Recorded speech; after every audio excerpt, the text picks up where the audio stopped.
공장에 일하러 가는데 왜 꾸미기 있어? 대성 옷 입고 가면 되지. 사람이 언제나 깔끔하게 하고 살아야지. 그래야 무시 당하지 않지. 야 라나 일어나. 빨리 일어나. 일하러 가야지. 너도 지각하면 사장님한테 욕먹어.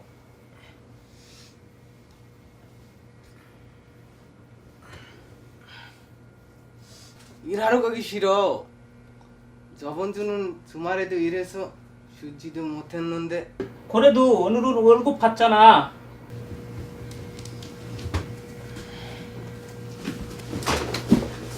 야, 좀 비켜봐. 덩치도 엄청 큰 놈이.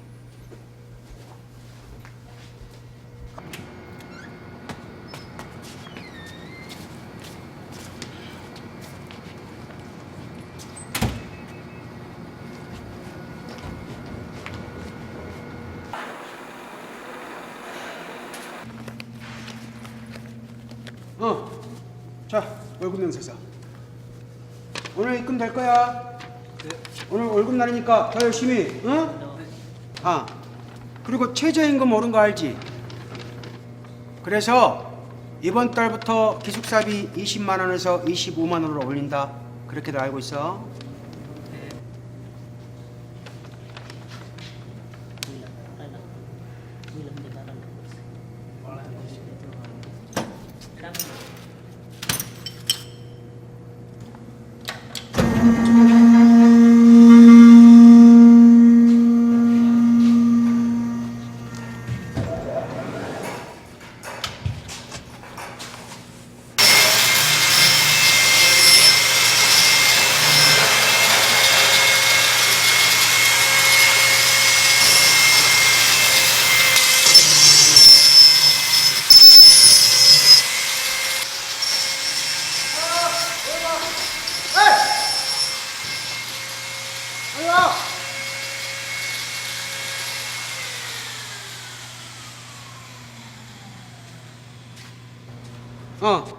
그 오늘부터 같이 일할 친구야. 인사드려.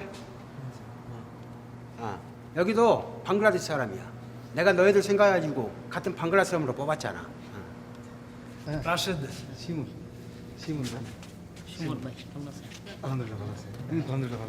라시드, 그 신물 데리고 가가지고 기숙사 그 소개해줘. 일해. 연봉이 많이 왔어요. সমস্যা নাই। থাকতে পারলে ভালো কিছু করতে হবে। সমস্যা নাই।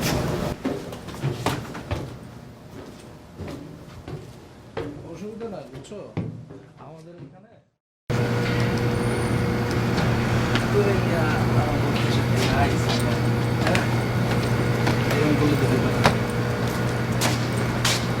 여기에요.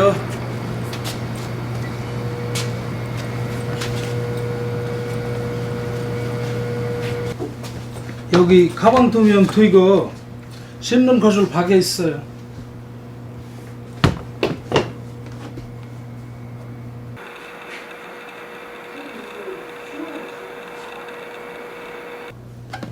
여기서 몇 명 살아요? 우리 3명이 살아요. 이제 4명. 4명 여기서 어떻게 살아요? 사장이 살아가 하면 어쩔 수 없죠. 작년에도 5명이 살았어요. 5명? 한 달에 기숙사비 얼마네요? 25만 원씩 내요. 원래 20만 원 있는데 이번 달보다 25만 원이래요. 25만 원? 한 명이 25만 원? 네, 한 명이 25만 원이요.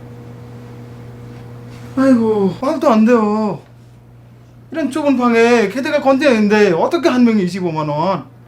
그리고 우리 다 내면 100만 원 있잖아요. 월급에서 공제하고 나와서 우리가 어떻게 할 수 없어요. 안 돼요. 사장한테 말해야 돼요.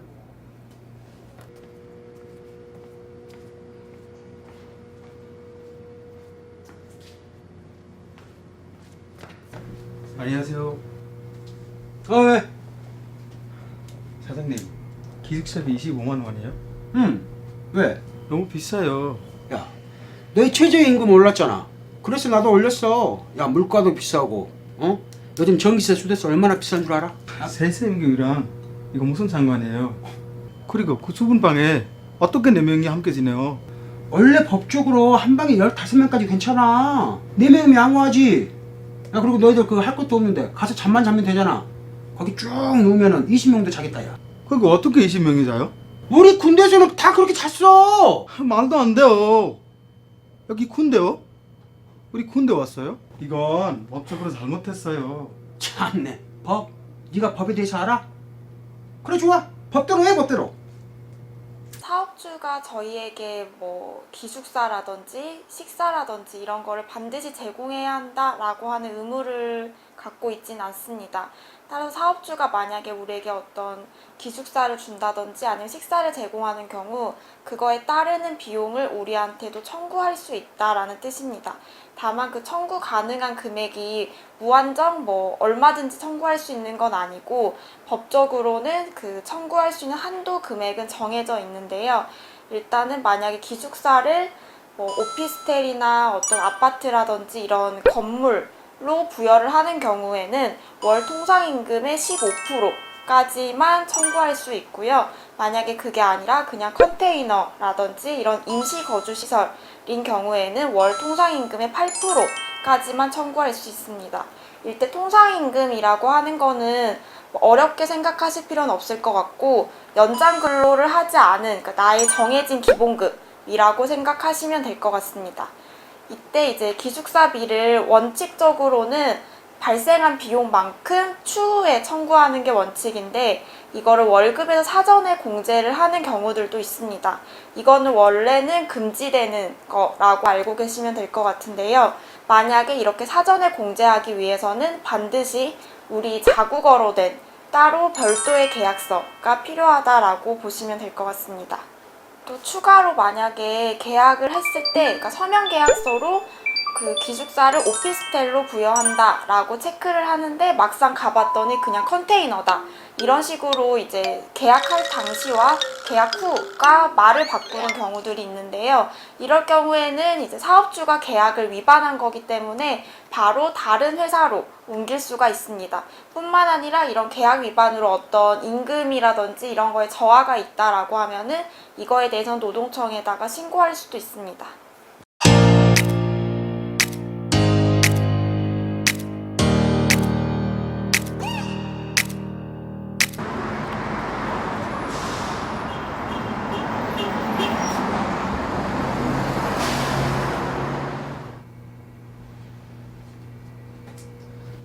병원에서 3주는 쉬어야 한대요.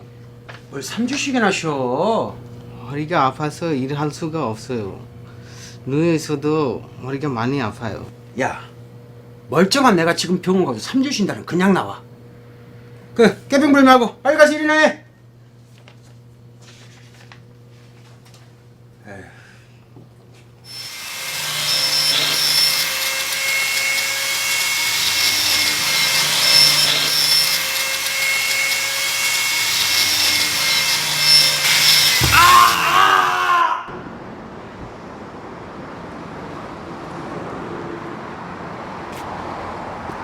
야, 라시드. 병원비랑 쉬는 동안 월급 내가 줄 테니까 산지 처리하지 말자. 산대소리 하고 싶은데요. 야, 그러면 복잡하고. 너나 나나 공상 처리하는 게 좋아. 응? 그렇게 하는 거다. 응, 가자.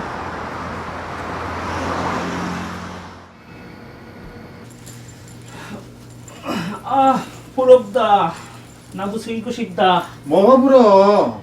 다들 쉬는데 건강이 저거지. 나는 허리 아파도 못 쉬었잖아. 그래. 안 쉬고 있어. 이따 가봐.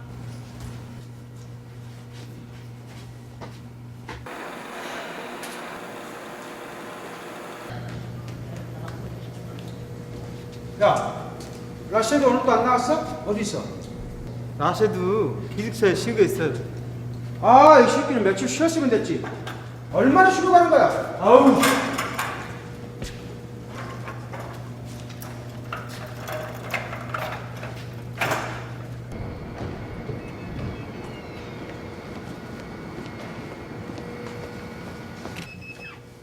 야!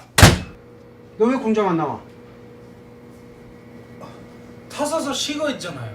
야, 쉬어도 일주일 정도만 쉬어야지. 벌써 2주째 쉬고 있잖아. 아, 병원에서 한 달은 쉬어야 한다고 했잖아요. 의사마라도 들어야지요. 의사만? 의사가 월급 주냐? 내가 월급 주지?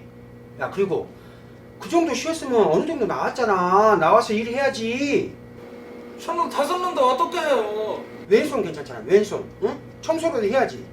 월급 따박따박 받아가면서 응? 놀고 먹으려고 해? 내가 뭐 땅파서 사업하냐? 어? 남의 돈 아까운 줄은 몰라. 일 한 만큼 돈 받는 거야. 너 일 안 하면 월급도 없어.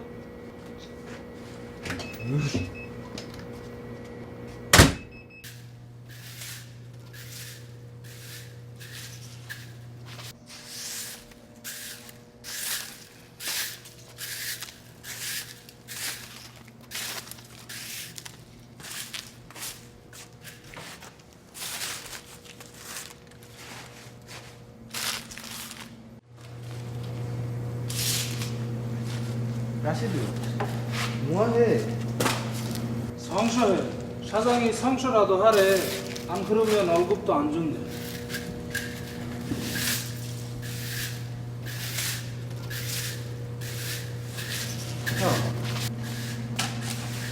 산재 소리 안 했어? 사장이 산재 소리 하지 말고 콩산 소리 하재. 공상 소리가 뭐야? 산재 소리는 근로복지공단에서 시류비하고 월급을 주겠다는 거야. 그때 공상 소리는 사장이 월급하고 시류비 주겠다는 거야. 사장님은 왜 산재 처리를 안 하려고 하는 거야? 아, 사장님이 진짜 나쁜 놈이야. 산재 소리 하면 근로환경 조사 나오지 월급 나올 수도 있으니까 싫어하는 거야. 아, 사장이 월급 주겠다고 해놓고 이제는 일 안 하면 월급 안 준대. 산재 소리 하세요. 산재 소리 하면 근로복지공단에서 월급 70%까지 나와. 산재 소리 해. 사장이 안 해주겠다 어떻게 해? 사장이 안 해주면 네가 신청하면 돼. 우리가 이제 일하다가 다칠 수가 있는데 이럴 경우에는 산업재해보상보험법에 따라서 요양급여와 휴업급여를 받을 수 있습니다.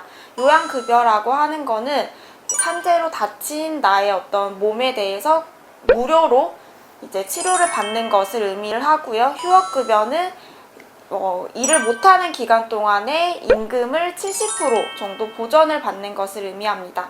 일단은 내가 일하다가 다쳤다라고 하면은 첫 번째로 할 일은 바로 그 다친 상황에 대해서 동료라든지 사장이라든지 바로 불러서 나 지금 일하다 다쳤다 라는 걸 알리는 게 첫 번째이고요. 두 번째는 이거를 이제 동료에게 사진 촬영을 부탁한다든지 아니면은 바로 119에 신고한다든지 하는 것처럼 이런 사고의 경위를 바로 기록하는 것이 좋습니다. 세 번째는 병원으로 바로 가셔야 되고요. 만약에 뭐 내가 덜 아프다라고 한다고 하더라도 다치면은 바로 즉시 병원에 가셔서 의사한테 어떠한 일을 하다가 어찌 하다가 다쳤다 라는 내용을 이야기를 하시고 나는 산업재해 신청을 하고 싶다까지 이야기를 하시는 게 좋습니다. 그럴 경우에는 병원에서 산업재해 신청을 대신해주는 병원도 있고요. 이럴 경우에는 병원의 도움을 받아서 신청을 하시면 되고 만약에 그런 병원이 아니다 라고 하는 경우에는 이주노조의 도움을 받아서 신청을 하시면 좋을 것 같습니다. 일단은 산업재해 신청서를 작성을 하다 보면은 사업주의 도장이 찍히는 란이 있는데 만약에 사업주가 너 산재 신청해라 라고 하면은 사업주의 도장을 찍어서 제출을 하면 되는데요. 만약에 사업주가 나는 산재 처리 이런 거 모른다 뭐 이런 식으로 나온다 라고 할 경우에는 사업주의 동의, 즉 도장 없이 그냥 신청서를 제출해도 상관이 없습니다. 사업주의 도장이 있고 없고는 산업재해가 인정되고 안 되고와는 무관한 것이라고 알고 계시면 될 것 같습니다. 그리고 또 한 가지로 출퇴근. 근데 이제 말 그대로 우리가 일하다가 다치는 경우는 명확하게 산업재해인데 일을 하기 위해서 기숙사에서 나와서 회사로 이동하는 길이라든지 또는 일을 마치고 퇴근하는 길, 이런 출퇴근길에 발생한 산업재해 같은 경우에는 내가 그 출퇴근길에 뭐 친구를 만난다든지 아니면 나의 어떤 개인적인 용품을 구매한다든지 이런 특별한 일이 있지 않은 한 회사와 기숙사 에서 이제 왔다 갔다 하는 이동 경로에서 발생한 사고 같은 경우에는 산업재해로 인정이 되기 때문에 이 부분 역시 산업재해로 신고하실 수 있습니다.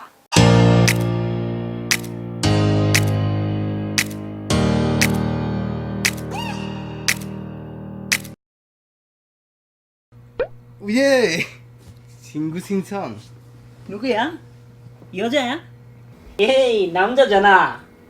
아는 사람이야? 고향 사람? 몰라. 모르는 사람인데 그냥 받아주냐? 같이 아는 친구도 없는데? 페이스북 친구 많으면 좋지.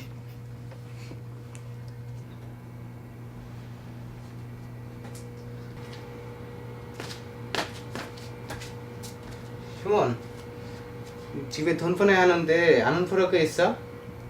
없는데? 뭐라고 하지 마. 은행 가서 보내. 수수료가 아깝잖아.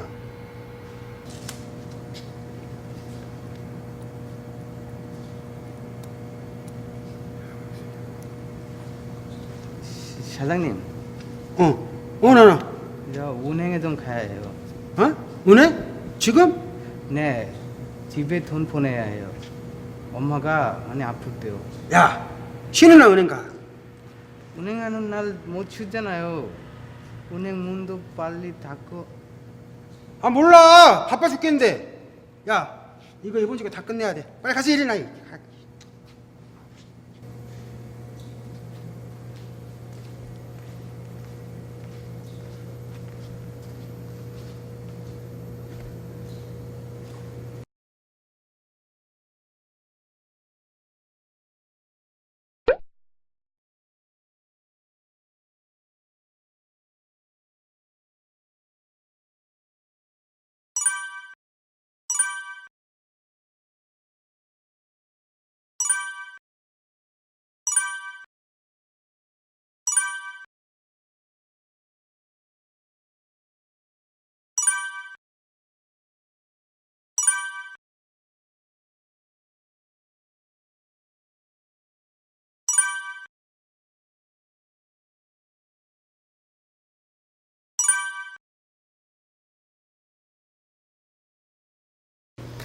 왜?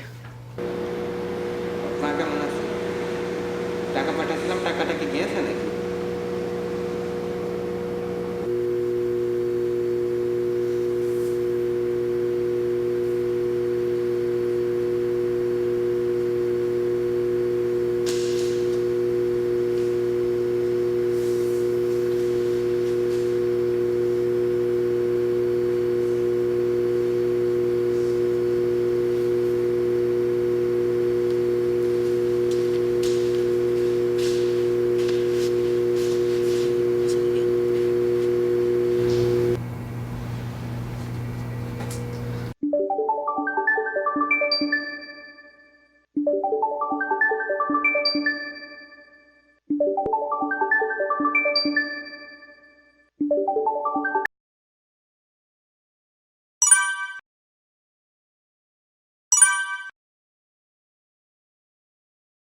아, 이 자식 뭐야?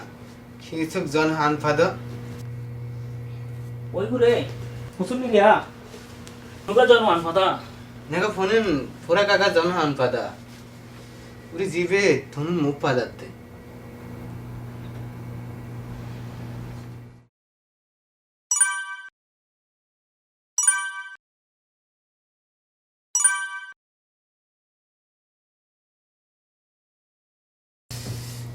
왜 그래? 계속 연락 안 돼? 전혀 연락 안 돼. 아, 미치겠다. 사기꾼이네. 기영설레 친구해. 안 돼. 친구하면 너도 풀프로 보낸 거라. 같이 잡아가. 그러게 내가 은행 가서 하라고 했잖아. 어떻게 해? 빨리 돈 보내야 하는데 사장님은 은행 갈 시간 안 주는데 밤에는 은행 안 하잖아. 그래도 은행 아니라도 합법적으로 월급으로 돈을 보낸 회사들도 있어. 좀 더 알아봤어야지.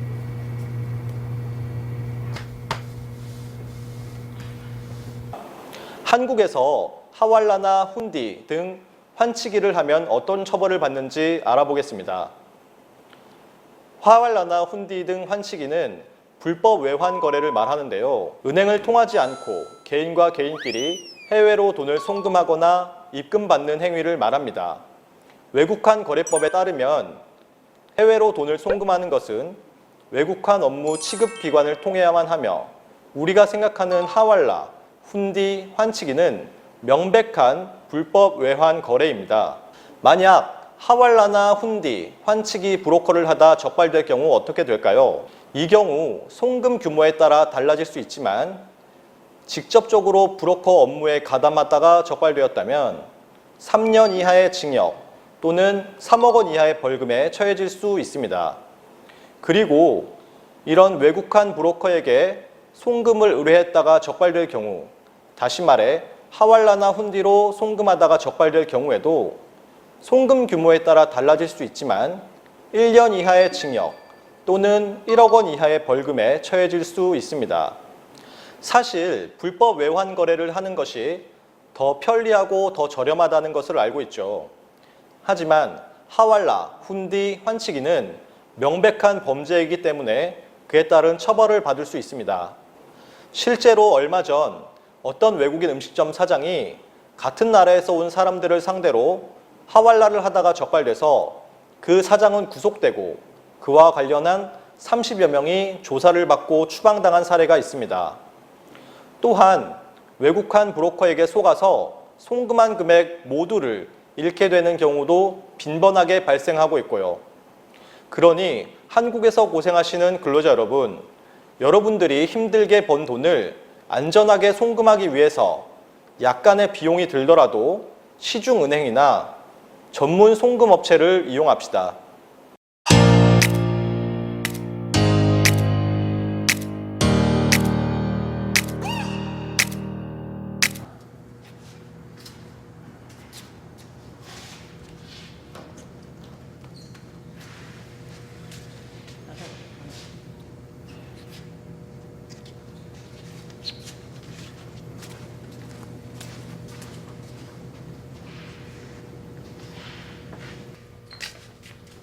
사장님, 저희 왔어요. 들어와. 너희가 연차를 다 안 썼더라고. 라나가 5일, 라쉐드가 15일 남았네. 야, 열심히 일했네. 네. 아니 근데 이거 다 써야 하거든. 요즘 일도 별로 없으니까 이번에 연차 써. 연사 10월에 쓰려고 했는데 그때 우리나라에 갔다 올 거예요. 그냥 이번에 써. 지금 일도 별로 없는 거 다 알잖아. 이번에 연차 써. 사장님, 그래도 뭐가 그래도야. 일 없는 거 다 알잖아. 내일부터 연차 쓰는 거로 처리한다. 나가봐. 사장님, 아이, 그래도 라셋. 와.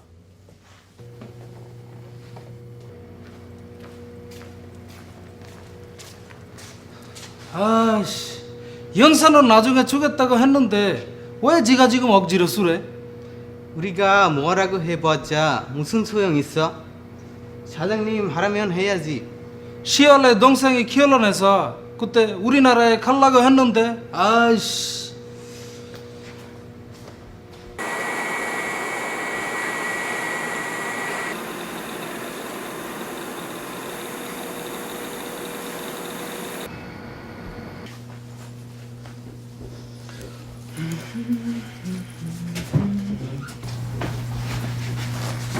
오늘부터 출근이지? 나 간다. 자네가 봐.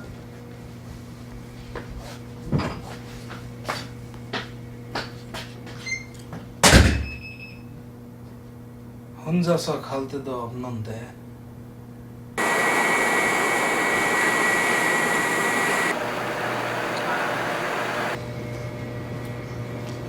야! 너 왜 출근했어? 15일도 쉬었어요. 에? 그래? 너 쉰 김에 5일만 더 쉬어라. 예? 공장에 일이 많이 없어서 그래. 나와서 할 일도 없는데 뭐하냐? 이번에 푹 쉬고. 하지만 야, 내가 일이 많으면 쉬라고 하겠냐? 요즘 주문량이 많이 떨어졌어. 그 다음 주에 새로 주문 들어올 것 같으니까 그때 나와.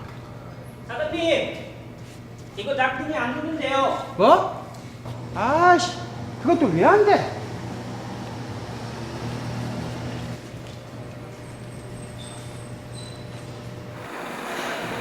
이번 달에도 수고 많았다. 다음 달부터 더 바빠질 예정이니까 더 열심히 일해주고, 응? 자, 가서 일이 그래. 사장님, 이거 좀 이상한데요?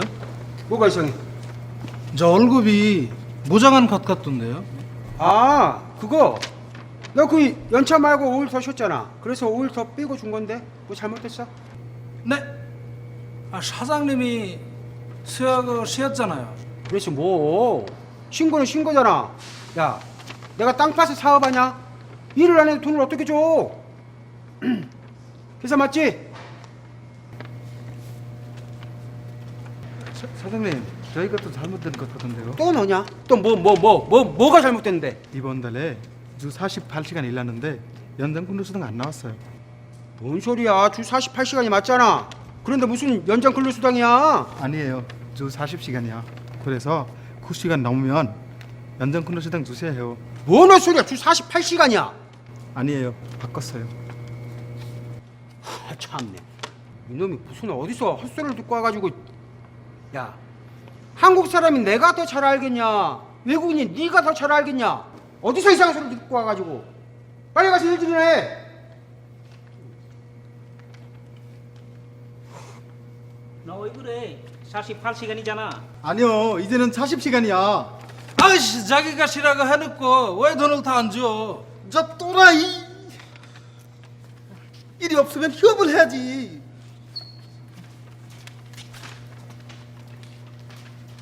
법에서는 노동자들이 쉴 수 있게끔 휴가를 보장을 하고 있는데요. 1년을 일을 하면은 이제 그 다음 해에 총 15개 이상의 휴가가 발생하는 게 원칙입니다. 다만 1년 미만으로 근무했을 경우에는 아직 1년이 되지 않았기 때문에 15개 휴가는 안 생기지만 대신에 한 달에 하나씩의 월차가 생긴다라고 생각하시면 됩니다. 특히 2017년 5월 29일 이후에 입사한 노동자들 같은 경우에는 1년 미만에 발생한 월차 11개와 1년이 지났을 때 발생한 연차 15개가 각각 별도로 발생하기 때문에 총 2년 동안 26개의 연차를 사용할 수 있다라고 알고 계시면 될 것 같습니다. 또 하나는 사업주가 강제로 연차를 사용하게 하는 경우가 있을 수 있는데 이게 뭐 법적으로 무조건 불법이다라고 보지는 않고요. 다만 사업주가 연차를 사용하도록 했을 때 이게 유효하게 우리한테 연차 사용을 요구하는 거다라고 하기 위해서는 연차가 없어지기 6개월 전에 서면으로 너 연차 몇 개 남았으니 사용을 해라 라고 해야 되고 연차가 없어지기 2달 전에 날짜를 지정해서 이날은 너 연차니까 나오지 마 라고 해야 합니다. 만약 구두로 우리는 연차 수당 없으니까 그냥 연차 써라 라고 한다든지 또는 구두로 오늘은 너 연차니까 그냥 일하지 마 라고 하는 경우는 유효한 연차 사용이 아닙니다. 만약에 내가 갖고 있는 연차가 15개인데 사업주가 뭐 우리 지금 공장에 일이 없기 때문에 너 20일 동안 쉬어라 라고 하는 경우 이게 가능한지에 대해서 궁금해 하실 것 같은데요. 원칙적으로는 연차는 내가 사용하고 싶은 날을 신청해서 사용하는 거고 사업주가 너 이날 일하지 마 라고 하는 경우는 휴가가 아니라 휴업이라고 봅니다. 이럴 경우에는 사업주의 사정에 의해서 내가 일을 못하게 되는 거기 때문에 임금을 100% 못 받는 거는 불법이고요. 적어도 임금의 70%를 휴업수당으로 받을 수 있고 만약에 휴업수당을 지급하지 않는다라고 하는 경우에는 노동청에 임금체불로 신고가 가능합니다. 지금 현재 법정 근로시간은 일주 40시간, 일일 8시간이 기준이고요. 일주일에 최대 12시간까지만 연장 근로가 가능합니다. 만약 사업주가 우리는 기본 근로시간이 일주 44시간이다 라고 이야기한다면 이거는 거짓말이라고 보시면 되고 여기에 40시간이 초과하는 4시간에 대해서는 오히려 우리가 연장 근로이기 때문에 가산수당을 청구할 수 있고요. 만약에 이 연장 근로 같은 경우에는 양 당사자가 합의를 해야 하기 때문에 내가 원하지 않는다라고 하면은 4시간의 근로에 대해서는 거부할 수 있습니다.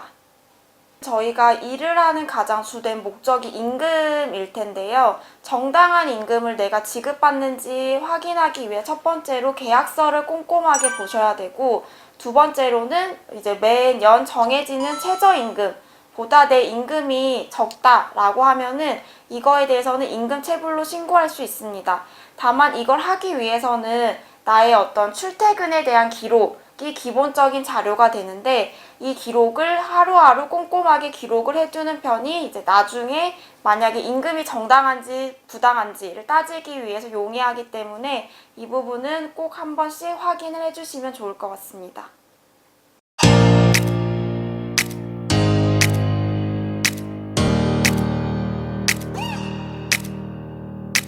아까 그 주인공이 봤어? 엄청 멋있더라. 나는 그 사람이 좋아. 영화 나오면 다 봐. 이름이 뭐지? 생각 안 나네. 다 못 나면서 이름도 몰라? 봐봐. 어? 뭐? 저거. 아, 도둑인가 봐. 어떻게 잡을까? 아니, 일단 신고하자. 어디다가 신고해? 아이고, 그 번호가? 119? 그건 풀! 아이고, 그럼 뭐지? 아, 생각이 안 나네. 폰사 가발이었어. 아,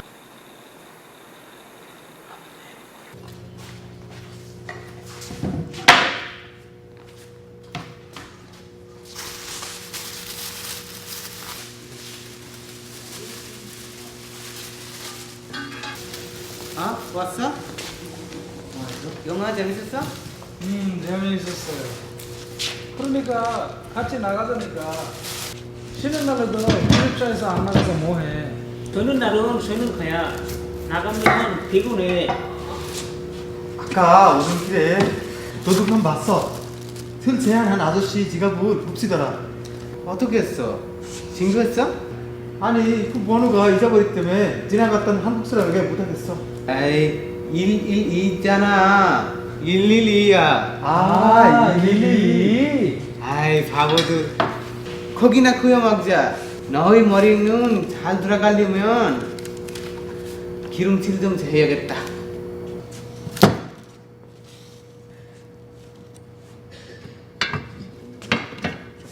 소고기? 오, 맛있겠다.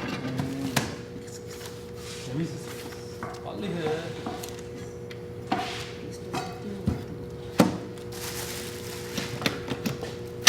야, 시몬, 이거 없어. 사고 가지고 와.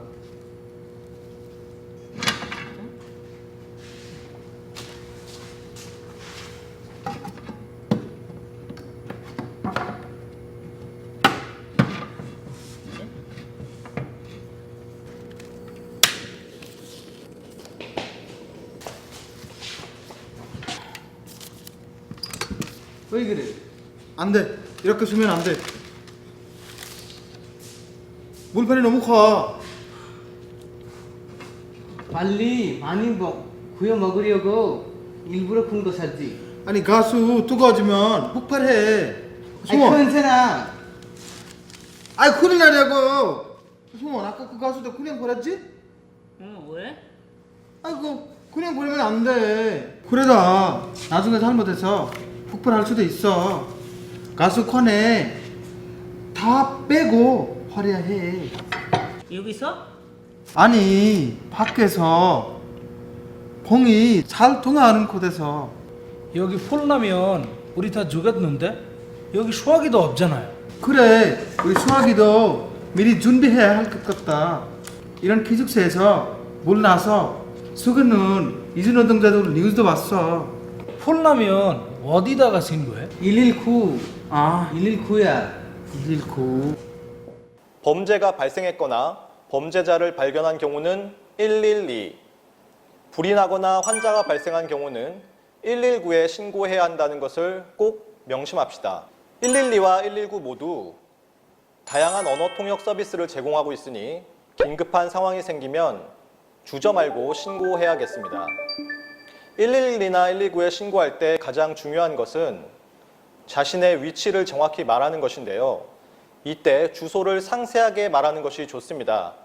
그러니 마석가구단지 가장 큰 길로 와주세요가 아니라 남양주시 가구단지 옥길 땡땡 빌라 앞으로 와주세요 이렇게 신고하는 것이 좋습니다. 참고로 저는 이주민 친구들에게 자신의 회사 주소나 집 주소를 외워두라고 하는데요. 그래야 위급 상황이 생겼을 때 당황하지 않고 정확한 주소로 신고할 수 있기 때문입니다. 만약에 범죄 피해를 당해 부상을 입었을 경우에는 112나 119에 각각 신고하지 않아도 경찰관과 구급요원이 동시에 출동하기 때문입니다. 다음으로 전화로 신고하기 어려운 상황에서는 112나 119 모두 문자 메시지나 영상통화로 신고가 가능하고요. 또한 신고 앱도 있으니 상황에 맞도록 신고하면 되겠습니다. 전화기가 없는 경우에는 근처 공중전화에서 무료로 신고하실 수 있고 또한 비상벨이 설치되어 있는 CCTV나 공원, 공중화장실 등에서도 신고할 수 있습니다. 아참, 거짓 신고는 절대 안 되는 것 아시죠? 주방 시설이 없는 이주 노동자들이 부탄가스를 사용할 때 주의할 점을 알려드리겠습니다. 사용하고 난 용기는 용기 내에 소량이라도 가스가 남아있을 수 있으므로 반드시 용기에 구멍을 뚫어서 남은 가스를 완전히 제거한 후 버립니다. 이때 주의할 점은 가스를 다 사용하였는지 확인하고 바람이 잘 통하며 화기가 없는 곳에 버리셔야 됩니다. 사용하는 냄비나 후라이팬은 가스레인지보다 크면 화기가 가스 용기를 가열하게 되어서 폭발의 원인이 될 수 있습니다. 그렇기 때문에 가스레인지보다 큰 냄비나 후라이팬을 사용하지 않도록 합니다. 밀폐된 텐트 안이나 좁은 방에서는 질식 또는 화재 위험이 있으므로 사용하지 않습니다. 실내에서 사용할 때는 반드시 환기를 해야 합니다. 그 이유는 산소 부족과 일산화탄소의 발생으로 두통이 생기거나 질식사고가 발생할 수 있기 때문입니다. 공장이나 기숙사에 물건이 많이 쌓여 있는 것을 봤는데요. 그렇게 물건이 많이 쌓여 있으면 화재가 났을 때 매우 위험합니다. 왜냐하면 화재가 났을 때 그 물건이 타서 불이 더 커질 수가 있고요. 우리가 피난을 할 때 물건 때문에 나갈 수가 없어요. 그렇기 때문에 평소에 정리를 꼭 하셔야 되고 작업을 하시기 전에 항상 주변에 그 타는 물질이 있는지를 꼭 확인하셔야 됩니다. 만약에 불이 날 경우에는 우리가 제일 기본적인 소화기를 사용하셔야 되는데요. 소화기 사용법을 간단히 알려드리겠습니다. 소화기를 가지고 오셔서 안전핀을 뽑아야 합니다. 안전핀을 뽑을 때 주의할 점은 이렇게 손잡이를 잡고 뽑으면 안 뽑히기 때문에 안전핀을 뽑을 때는 반드시 손잡이 밑에를 양손으로 잡지 마시고 안전핀을 뽑아 주셔야 합니다. 그리고 나서 불이 있는 쪽으로 호스를 잡으셔서 불이 있는 방향을 향합니다. 또한 바람은 등지고 하셔야 됩니다. 마지막으로는 여기 있는 손잡이를 꼭 눌러주시면 됩니다. 빗자루 쓸듯이 소화기를 사용하시면 됩니다. 제일 중요한 건 불이 났을 때는 먼저 대피입니다. 대피를 하신 후에 119 신고를 하시고 상황이 되면 그때 화재 진화 작업을 해주시면 됩니다.